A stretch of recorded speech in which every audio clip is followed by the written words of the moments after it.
Okay, what's up, guys? Back here with another weekly workshop. So, in this workshop, I am going to be teaching you guys how to hire employees because I know this is like one of the biggest problems people do have. They don't know how to find guys, they don't know how to hire guys, they don't know how to keep guys, they don't know where to find good guys. This is the problem that I would say majority of lawn care companies have. Like, okay, yeah, it's very easy to scale up to the point where you're solo working full time.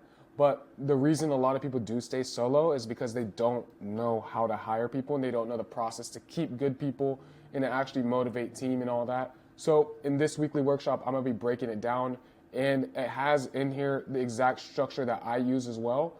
I don't use everything here. I'm just giving you guys all the information. I will tell you guys what I do use and what I don't use. But without further ado, instead of me sitting here, yapping, let's just hop right into it. Okay, guys, we are here in the masterclass of whiteboards. So how to hire employees in lawn care. I know you guys can read the title as I have it written.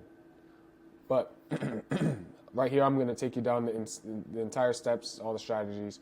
A lot of this, it's fairly simple when you do understand the processes, but a lot of people don't know how to do this or how much churn you're going to have to go through. And just all the little nitty gritty details. That's why I made this, so you guys can understand a little bit more about the process of hiring. So let's check this out. Enough everything to do whiteboards. There's three questions, right? Where do you hire? Like where to hire people, when to hire people, and how to make sure they don't quit, pretty much. You see the little group of people right here. How to make sure these little boys don't quit. That's what we need to do. Warning, this is where most people get messed up, leading to an unprofitable company or a less profitable company. That's what I was saying earlier. Majority of people in the lawn care industry, this is going to be their problem. And it's not even just where to hire, when to hire, it's this problem right here. This is why majority of people stay solo, is because they don't know how to get guys to stay reliable and to not quit on them. I'm going to show you guys right here, as I've never had someone quit on me. I'm not going to lie. Did I already, have experience hiring people before I started my lawn care company? No, but, I was always that charismatic person, so I understand how people work. I know the psychology. So going into business, it's not really something I had to learn. It seemed like common sense. But here we go. Okay, let's start with when to hire people. You can hire people when your route can hire 2 ghost employees and still at least break even. So obviously, I'm not giving you guys, what's the what's the maximized route you can have for 2 people, because that's a different question. But bare minimum, you at least need to break even when you hire that first guy. You shouldn't hire someone and run negative for a little bit. You never want to run negative when hiring a new person. You want to at least break even. That's bare minimum, right? I mean, idealistically, you don't want to break even. You want to still be profitable even when you do hire someone. And that's what I do. But I know it seems like it doesn't make sense. So let me just show you, because I know a lot of people are going to say ghost employee. I don't know what you really mean by that. Check this out. Here's an example. If you're paying each employee $2,500 a month, right? And your expenses, like your fixed expenses like gas, shipping container, storage unit, your truck payment, or your insurance payment, adds up to about $2,000 a month, and you're paying $2,500 per employee. Say, for example, you were going to hire the second guy. And this is what the reason I say your first guy is, because I'm acting like this is you. So this is you right here. You quote unquote make $2,500 a month. You got to act like, that's why I said 2 ghost employees, because you have to act like you're an employee. So you're going to make $2,500 a month. So if you're paying $2,500 a month per employee, you add both of their monthly salaries plus the expenses. So it's going to be about $7,000 a month. And that's when you'll hire your second guy. When your revenue can cover his entire check, your location's expenses, and your check. So obviously, I know a lot of you guys don't take income, but if you were to get paid the same amount, this is how you would do it. Obviously, this would all be profit, because this is just going to be your money as well. But you see where I'm going with this. And then, for example, And this is the thing, I'll make one a little bit more complex. If you're going to hire the fourth guy in a truck, and say, for example, you're doing 4-man crews, I know some people do that, and you're paying each guy $3,000 a month. And you have $3,500 in like regular expenses, like maybe you have a yard, maybe you have multiple shipping containers, maybe you have multiple trucks. Like your fixed expenses are just kind of high because maybe you're a bigger company, right? You'll hire the fourth guy at minimum $15,500 a month in revenue for that route. When I say revenue, I mean for that specific route. Obviously, if you have a separate route, you have to treat every route like it's a different business. So when you have one route, when you hit 15.5 with these numbers, and these are your numbers, that's when you hire the fourth guy. And that's bare minimum. Obviously, you do not want to hire him at 15.5 because you're making $0. So if anything does go wrong, you're going negative, but at least you can hire someone. So this is the point when which you can hire. I'm not telling you guys when's the most ideal time to hire. I'm telling you guys, when are you able to? So you're able to hire someone at 15.5 if you have a four-man crew, you're trying to hire that fourth guy. Each guy's getting paid $3,000 a month with $3,500 in fixed expenses. Okay, so let's go along. So now we know, like, okay, when to hire people, right?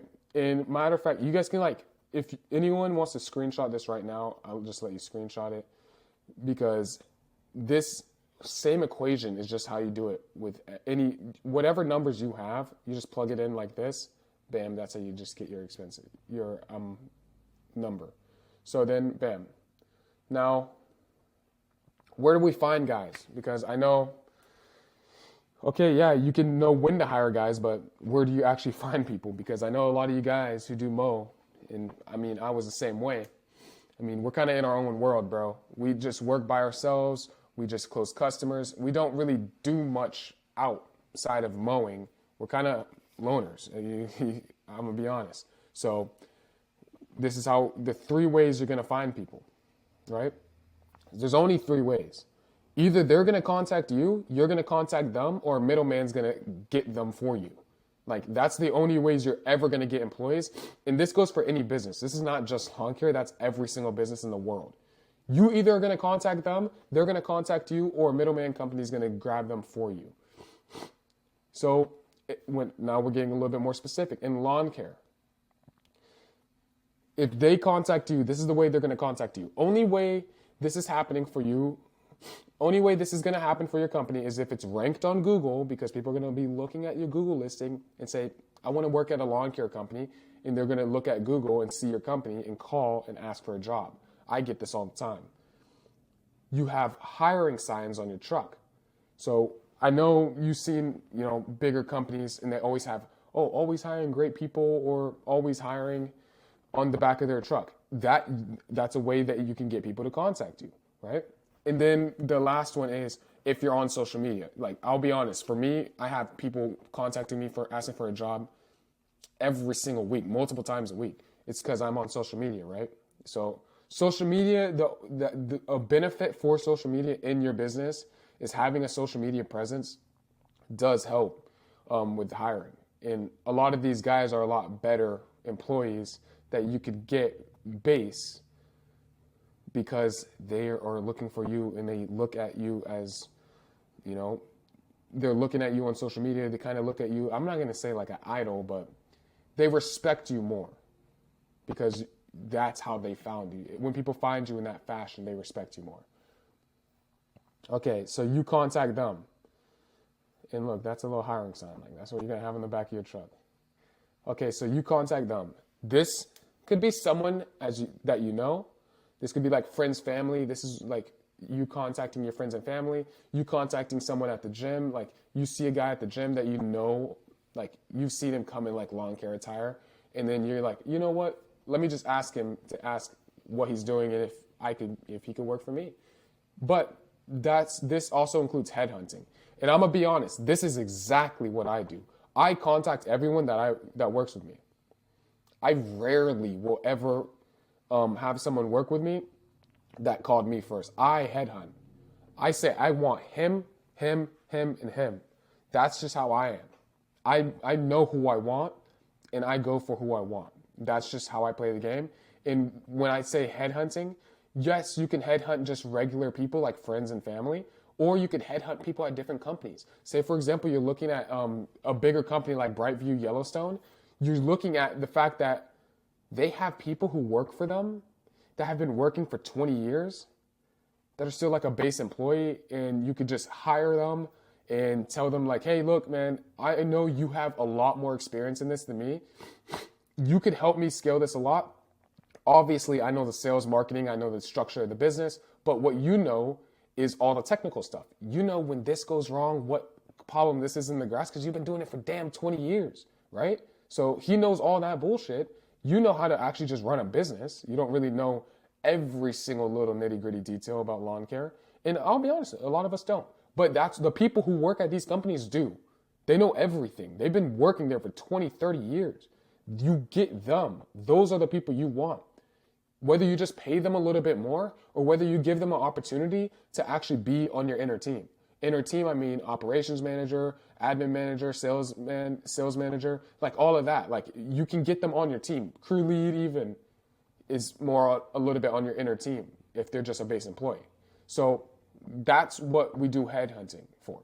That's why I cook headhunting. I don't give a fuck. Look, I'm not gonna have randoms working with me. The people who are working with me, trust me, they've done this. I have the best guys for a reason. Okay, middleman. So obviously, this is what most people think when they think hiring. This is posting a job offering on Indeed, waiting for people to apply. Why do I not like this? Because this is how I think. If I was looking for a job, I would not be on Indeed. Why? And I know who I am. I'm a very motivated person. If I want to do something, I'm going to do it. And if I'm, proactive, which that's a trait, that's one trait that you would not be able to instill into these guys. But the one trait you need them to have is they're coachable and they're not lazy. That's it. You can get them to not be lazy by selling the dream, but they need to be coachable and to a degree not be that lazy. Some people are super lazy. So if I was trying to get a job, I would not be on Indeed. I would already be contacting customers. Contacting jobs. So I would be in the first category. That would be where my lead would come from, as me. I know the people who are usually on Indeed are doing that because they're too lazy to go contact people. So that I filter it out. Obviously, yes, you can find good guys on Indeed in all these different job sites or maybe, Manpower. But if I already know what I'm doing, if I already know how to contact people, if people are already contacting me, I view them as a little bit more qualified than I have someone who's just on a general job posting who's willing to take whatever. You know what I mean? So that's the only reason I don't like middleman. I'm not saying it doesn't work. It does. So every single one of these works. It's just I'm giving you my reasoning why I don't use it. So, okay. So we have our 3 ways to, and that's a little gatekeeper. He's gatekeeping you from your employee, man. This man is trying to hold your check. But okay, now we know how to find guys, and we know when to hire guys. So our last step, man. How do we retain good guys? Now, since you found your guy or two, how are you going to get them to stay? So these are 2 golden rules. You need to have incentives and purpose. So I am a firm believer on no money bonuses. Never give guys money. Giving guys money just gives incentive for them to leave your ass. I'm just being honest. Like, no crap. Like, yes, give your guys stuff, not money. Money is only going to incentivize them to leave, incentivize them to retire, to do something else, right? So gift things and services. Make your product sticky. Make your product, your job, sticky. Give them the gym membership. Pay for their gym membership. Pay for their Apple Music. Pay for their Audible subscription. Pay for their AirPods. Give them new AirPods every year. Damn near pay for their car. And I actually do this. So before anyone says that's kind of wild, I do this. I pay for a car, right? So why do I pay for a car? Because you can think about it like this. You can give them $100 a week raise. We could just buy them a car. Which one are they going to view as more valuable? $100 a week or a fucking car? You know what I mean? Like, it's the fact that it costs the same amount. When you give them tangible things like this, it hits different. It's completely different. So I'm a firm believer on not giving them money, but just giving them stuff, bro. And then also, this is a very important thing as well. You can't just give them stuff and expect, I mean, a lot of people will stay just off of that. But the people you're going to want on your core team, you're going to have to give them purpose. Don't treat them like a rat. This is why I always say, people treat employees like a rat. And this is why the guys from Brightview and Yellowstone are going to come work for you, because they're getting treated like a rat and they want to work at a company that's going to value them. People need a reason to stay and a benefit of doing so. They need a reason to stay at your company, right? Don't treat them like a rat. Sell them on the vision. What the hell? Sell them on the vision of the same way you'll sell an investor. You need to sell your employees on working with you. This is not like, oh, I'm giving you money, man. This is your benefit. No, it's your benefit as the owner. You're having this guy do your work for a fraction of the cost you're charging them, and expect him to just, say, yeah, man, thank you so much for the opportunity. No, you need to act like they're giving you an opportunity to taking a portion of the earnings by doing all the work. Treat them like an investor. You need to sell them on the vision, sell them why they should stay. If they have a place in plan, if they have a place in the plan that you build in a direct impact, they will treat your business like their own. For example, when you hire that guy from Yellowstone and you tell him, hey, look, I want you to be on my inner team and be the operations manager. He has a place. Like, him being in your business impacts him. Like, you growing impacts him. The key is to tie you guys' success together. Like, when you make more money, he makes more money. If you have that aspect where when you do good, he's going to do better as well, when you tie that in, bro, trust me, they're never leaving. Why? Because they don't need to. You just gave them a business. They don't need a business anymore. They don't have to go do their own thing. They are reliant on themselves. It's like they're running a business within your business. The better you all do, the more they're going to make too, the same way as a business owner. So when you tie you guys' success together, that's how you get that result. And that's how you get guys to stay at your company. This is all you need when it comes to hiring new employees. If you need to go back and look at anything, go back by any means. Because this is very important in the lawn care industry, and a lot of people don't understand this process. How to keep guys, where to find guys, and when to hire guys. But this is how you do it. So without further ado, I will see you guys in the next weekly workshop, and I'll be releasing a little bit of what that weekly workshop will be about, obviously only in the Grow Growth Club. If you're not in the Grow Growth Club, you may see this, but it's going to be a week or two after this has been posted into the Grow Growth Club. Peace.